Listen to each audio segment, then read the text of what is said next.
3 모델링에 대해서 살펴보도록 하겠습니다. 먼저 도면을 보시면은 U자 모양이 있고요. 그 앞쪽에 사각 블럭이 붙어 있고요. 3개의 홀이 파져 있는데요. U자 모양을 먼저 만든 뒤에 다음 작업들을 해보도록 하겠습니다. 우선은 육면체 형상에 대한 사이즈를 이쪽 사이즈 박스 핸들에 가서 사이즈 박스 편집창을 연 뒤에 전체 사이즈를 넣어줘야겠죠. 여기서는 전체 넓이가 120에 넓이 25, 높이 56에 해당하는 치수를 넣도록 하겠습니다. 그러면 이런 이제 판넬이 만들어지겠죠. 그 다음 가운데 부분을 파내면 되겠죠. 이럴 때 정 가운데 부분을 파낼 때는 H 블럭을 아무데나 갖다 놓지 않고요. 면이라든가 선의 중심점에 정확하게 일치시켜서 놔야겠죠.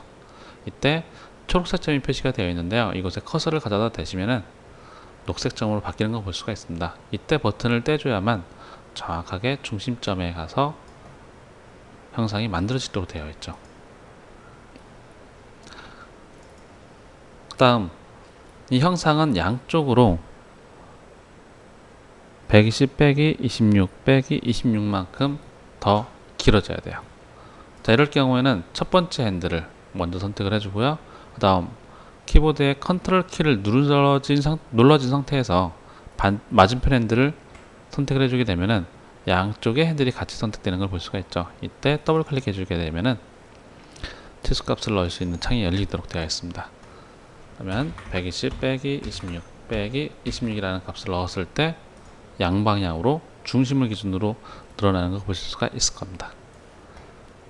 자, 이제 아래쪽 방향의 핸들을 또다시 더블 클릭해서 도면과 같이 56-16만큼만 파이는 형상으로 만들어내면 되겠죠.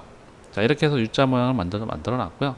그 다음에 아래쪽 부분에 이제 블럭을 또다시 추가해서 이번에 모서리의 중심에 놔주면 되죠. 이때 윗면은 이쪽 파인면의 윗면과 일치가 되어 있으면 되겠고요.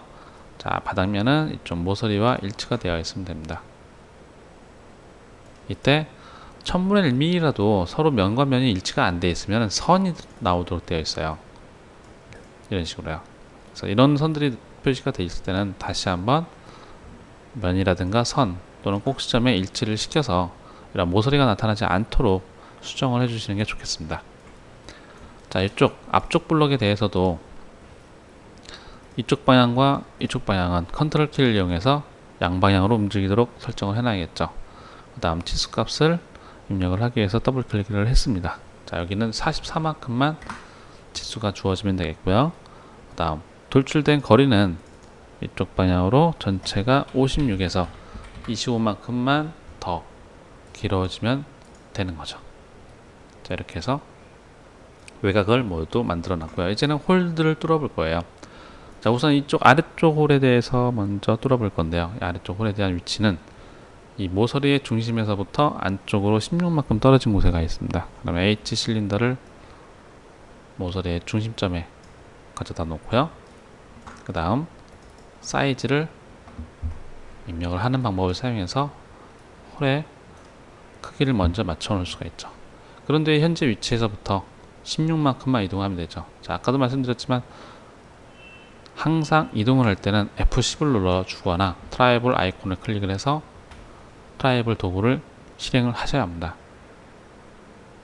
다음 이동하고자 하는 방향의 바깥쪽 핸들을 마우스 오른쪽 버튼을 이용해서 드래그를 해주시면은 버튼을 뗐을 때 이동 명령으로 거리값을 입력을 하실 수가 있게 되어 있죠. 자, 위쪽 수직 방향에 대한 홀도 마찬가지입니다. H 실린더 가져다가 꼭심에 갖다 놓고 다음 파이 값을 입력한 뒤에 트라이블을 이용해서 원하는 방향으로 이동을 해주면 되겠죠. 이때는 아래쪽 방향으로 가면 되니까 아래쪽 방향을 향하고 있는 외곽 핸들을 마우스 오른쪽 버튼을 이용해서 드래그를 해서 이동을 시켜주면 되겠죠. 여기는 56 빼기 44만큼만 이동을 하면 되겠습니다. 자, 마지막으로 이 홀은 반대쪽까지 가서 하나가 더 복사가 이루어져 있으면 되겠죠. 지금 도면에서는 95만큼 떨어진 곳에 복사가 이루어져 있으면 됩니다. 그래서 이동시키고자 하는, 아니, 복사하고자 하는 방향의 핸들을 또다시 이동하던 것처럼 마우스 오른쪽 버튼을 이용해서 드래그를 해주시면은 똑같은 메뉴가 뜨겠죠. 이때 복사를 하기 때문에 반드시 링크 또는 복사와 같은 명령을 사용하시면 되겠습니다. 이때 일반 복사 명령을 사용해서 특정한 위치에 맞게 카피를 해주게 되면은 형상이 한쪽만 수정이 일어나는 걸 볼 수가 있고 한쪽은 수정이 일어나지 않는 걸 볼 수가 있습니다. 만약에 새로 복사된 형상과 원본 형상이 동일한 수정이 일어나게 만들어 주실 거면은 복사를 하실 때 메뉴를 링크 또는 패턴 명령을 사용해서 복사를 해주시면 되겠습니다. 자, 일단 간단하게 링크 명령을 사용해서 복사를 해보도록 하겠습니다.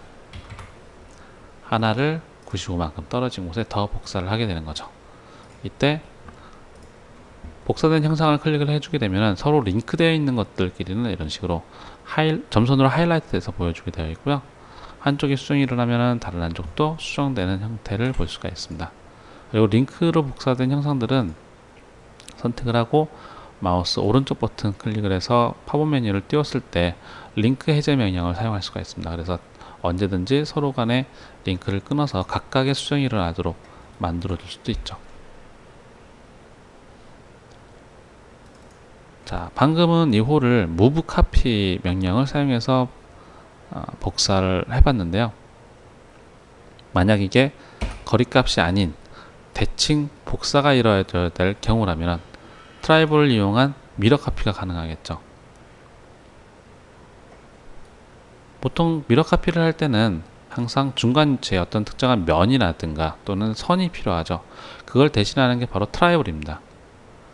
이때 트라이블의 중심점 위치를 대칭 위치에 중간 지점에 가져다 놓기 위해서는 기존 것처럼 move 명령을 사용해서 이동할 수도 있겠지만은 보통은 스냅을 이용해서 많이 이동을 하게 됩니다. 스냅을 이용한 이동 방법은 트라이블에 있는 정 가운데 있는 빨간색 점, 센터 핸들이라고 합니다. 이 센터 핸들을 마우스 오른쪽 버튼을 클릭해 주면은 세 가지의 스냅 명령이 보이죠. 이때 점은 면이라든가 선, 모서리, 중심점 이러한 곳에 이제 임의적인 면들을 전부 다 선택할 수 있는 특정한 명령이고요. 그 다음에 중심점은 단지 원에 대한 또는 원통 면에 대한 중심을 찾아갈 때 사용하는 명령입니다. 다음 중간점으로는 모서리의 중심을 찾아가는 엣지 명령이라든가 또는 점에서 점 사이에 찾아가는 명령이라든가 또는 면과 면 사이에 찾아가는 명령들로 나눠져 있죠. 지금 같은 경우에는 또 중간점에 있는 엣지 명령으로 이러한 모서리의 중심점을 찾아가도 되겠죠. 이때 형상이 같이 딸려오게 되면 복사가 불가능합니다. 반드시 키보드의 스페이스바를 한번 눌러준 뒤에 트라이브를 이렇게 비활성화 시켜 놓으셔야 돼요. 활성화된 상태, 비활성화된 상태를 보여주고 있습니다. 비활성화된 상태에서는 트라이블의 이런 핸들이라든가 센터 핸들을 이용해서 움직일 때 트라이블의 위치와 홀의 위치가 달라지는 걸 볼 수가 있죠. 다시 말해 트라이블의 위치만 변경하고자 할 때 보통 비활성화를 시켜놓고 이동을 합니다. 지금같이 미러 카피하기 위해서는 항상 트라이블이 가운데 지점에 가 있어야 되기 때문에 비활성화를 먼저 시킨 뒤에 트라이블의 스냅 명령을 사용해서 원하는 위치에 맞게 갖다 놓는 거죠. 그리고 갖다 놨으면 다시 한번 스페이스바를 눌러서 활성화 시킨 뒤에 복사하고자 하는 방향의 안쪽에 짧은 핸들, 오리엔테이션 핸들입니다. 짧은 핸들을 복사하고자 하는 방향의 오리엔테이션 핸들 방향을 선택하여 마우스 오른쪽 버튼으로 클릭을 해주게 되면은 맨 밑에 미러가 있죠. 여기에도 복사와 링크가 있습니다. 가급적이면 항상 링크 카피를 해주시는 게 훨씬 더 작업에 있어서 이득이 될 수가 있죠.